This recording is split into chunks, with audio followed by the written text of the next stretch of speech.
Dustin Lynch, what's going on, man? Dustin. Hey guys, morning. Hi. We're excited to talk to you this morning. Are you so excited to be back at Red Rocks? Yes, I am. The countdown's been on for a while, but we're Wednesday night. Yeah. We're inside, I think, the envelope of looking at great weather, y'all. This is gonna be we're threading the needle again with some great weather. It's Colorado. Yeah. It can change, but now that we're under a week, it's starting to look a little clear. I think you will have awesome weather. All right. Love it. Okay. Love to hear it. It's gonna be amazing. And you, if I recall, Red Rocks has always been like a huge venue. It is for most artists, but you wouldn't let go until you played. Yeah, I wouldn't even let myself go see it in person. Yes. I wanted the first time I ever saw it in person to be whenever we got to headline, and that was last year. Pulling up the sound check, it took my breath away. I couldn't believe how magical it was. It was more than what I dreamed it would be. Okay, good. I like that too, because sometimes you get those things built up in your head, right? And then you're standing there on that stage. It lived up to everything and more. We did well for you. It definitely did. Yeah, I was just floating on a cloud the whole time, getting to play that show, and still one of my fondest memories of my life. Oh, good. Well, we can't wait. What do you have planned this summer, Dustin? What you do in the summer? Anything fun? Like other than touring? Red Rocks is kind of kicking our year off. To be honest with you, right? Yeah, we've got the country show back out. Buses and trucks are back, loaded up and ready to rock. So we're going to be touring pretty steadily all the way through October in North America. Do you have some DJ dates too? Yeah, those are dropping in. We kick off our residency in Vegas again May 1st, and it'll be running all year. But that show's really taking a life of its own. It's allowing us to travel to a lot of new cities. We'll be making some appearances down in Miami again this year with it. So just holding on tight and riding that wave and having a blast with it. So one of my favorite things to do, and I didn't know this was going to come up until I see you right now on the screen. I love to go on like realtor.com and like look at houses, right? Yeah. And I'm so distracted with your kitchen. You have a great kitchen. Thank you. Oh, he has a double oven, and I really like the placement of the micro. That's great. I wonder if it. Well, I'm like totally. That's so funny you notice that. To me, it's just how it's just my house. So I don't even know that stuff. I'm in the back. I'm like, okay. I wonder if the nieces and nephews maybe on the fridge. I love it. I was gonna say, I love things in your fridge. A lot of people, like my sister. Oh my God, her refrigerator, nothing on it. I've got mine littered with pictures and stuff. I'm proud of you, Dustin. Yeah, I've got a bunch of still a bunch of holiday cards, but I've got a lot of friends getting married or celebrating this or that. So there's some happy holidays, family stuff, and then wedding invites for the year. There it is. Okay, so I was just in Nashville like a month ago, and I was there for CRS. It's you obviously know what CRS is, and I was taking an Uber, and we've all had an Uber driver that loves to talk, right? Yeah. Oh, yeah. Okay. So this Uber driver is like, what are you in town for? And I'm getting ready, like I don't know, whatever. And I'm on my phone. And I'm like, I'm in town for this thing called CRS. It's for country radio. And then he's like, what do you do? And I told him, and he's like, you must get to meet everybody. I'm like, yeah, it's really fun. Love the thing. And he's like, I moved here, and I can't remember where he moved from. It was like Australia or something. And he's like, I have been the biggest fan of Dustin Lynch. And that's why I moved to Nashville.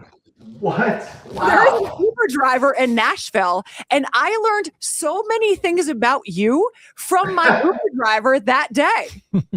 That's just amazing. Yes. I love it. Oh, did he say why he moved? Yeah. Was it to meet you? Be around the vibe of Dustin? I don't know, but I would probably just check a radius. He was that big of a fan that there might be I was going to say, did you just, maybe I have his new stalker I need to look out for. He's just there in the hope of one day you will pop into his Uber and it'll be his dream come true. Fantastic. I hope I get him. That'll be fun, because I definitely use Uber in Nashville a lot. And that's one of those things too, when you hear that you've been in and out of Colorado. And I told him, I had a glowing review. I'm like, yes, I've met him. He's a tremendous guy. He's every bit as friendly as his smile is, he's a super great guy. But when you have somebody say something like that, doesn't that kind of reset you a little bit? And like, God, like the music goes so far and you don't know how somebody, but this guy like picked Nashville because of you.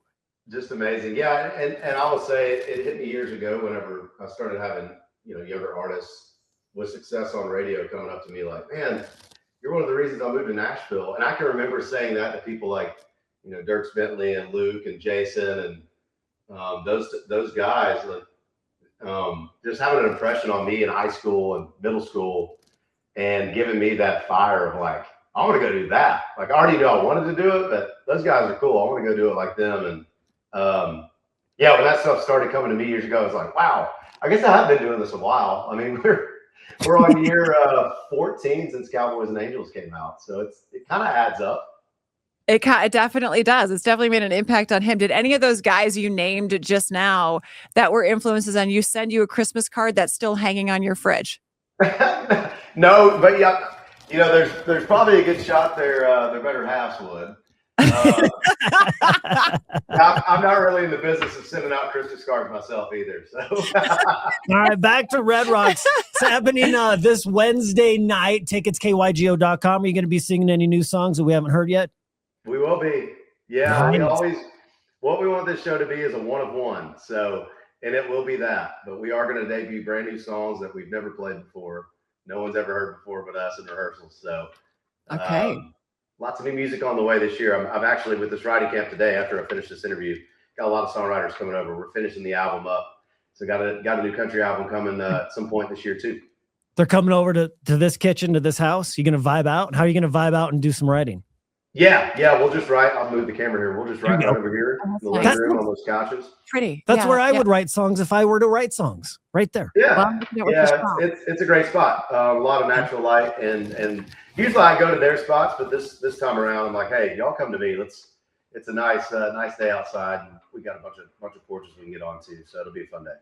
For a day of writing, that would feel ominous to to write already feels like a really big thing if you don't have it. But to be a songwriter, is there something that you insist on having every time when you do write, or is there any kind of ritual to get you in the right headspace? Oh, with the album now, there's always coffee involved. Coffee. Cake. Okay. Yeah, pretty much any writing studio, publishing house, they've got a pretty good coffee game. Because we're not used to waking up and writing songs in the morning, so we need something to get us going, get a little pep in our step, and that gets the brain cells kicking pretty good. Okay. Nice. I say that now. If I get the same Uber driver, I'll be like, I know what kind of coffee he likes. Yeah, absolutely. I'm drinking today. I'm drinking on some coffee that I picked up down in Argentina. So a little fun fact. There you go. Do you remember what kind of car it was? What kind of Uber it was? Yeah, I mean, be on the lookout for a black Toyota Corolla. Yes. That's the guy. Well, hey, if I get an Uber driver with an Australian accent, I'll definitely start. There you go. Or just every time you get in, ask an Uber driver, so are you a big fan of me? Yeah, there we go. That wouldn't be weird. Right. What could go wrong? That would probably give me some interesting reviews after I got out of the car. Well, we cannot wait to have you back at Red Rocks. Travel safe. Have a great songwriting sesh today. Love the kitchen. Thank you, guys. Thanks for having me on. Can't wait to celebrate with y'all. Always good to see you.